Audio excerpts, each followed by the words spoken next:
Hmm. Maraming tanong, pero bakit parang walang gustong sumagot?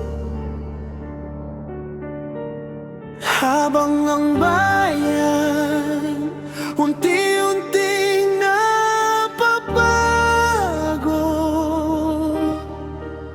hanggang kailan?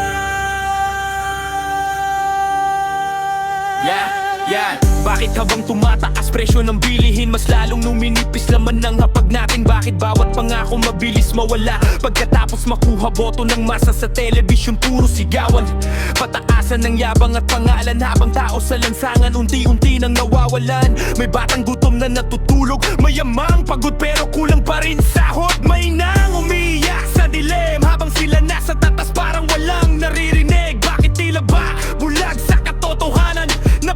Napagod na ang mamamayan, nakaupo sa trono pero di maramdaman na unti-unti nang lumulubog ang bayan.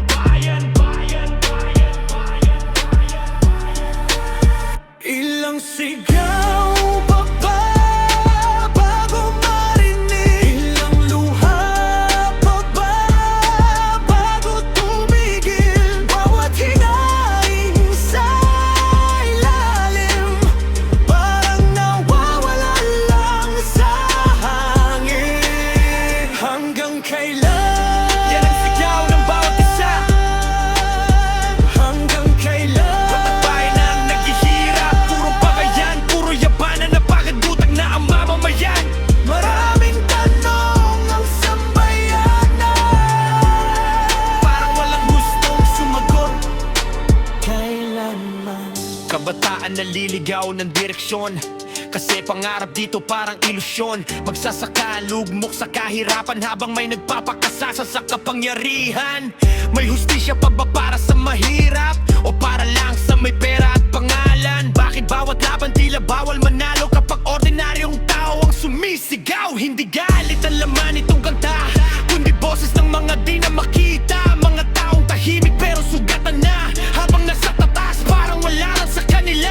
Nakakapagod nang umasa minsan kung paulit-ulit lang ang kasinungalingan. Bawat eleksyon, bagong pangako pero pareho pa rin pagkatapos ng boto. Kung sino pa dapat sandalan, sila pa tong dahilan. Kung sino pa dapat tumabay, sila pa tong naliligaw. Hanggang kailan? Magbubulag-bulagan ang karamihan, Hanggang kailan? mananatiling sugatan ng bayan. Habang sila sa taas nagtatawanan, mga tao sa baba unti-unting nawawalan. Maraming tanong ang sambayanan, pero katahimikan lang ang kasagutan. At sa dulo ng lahat, tanong pa rin ang natitira. Isang malaking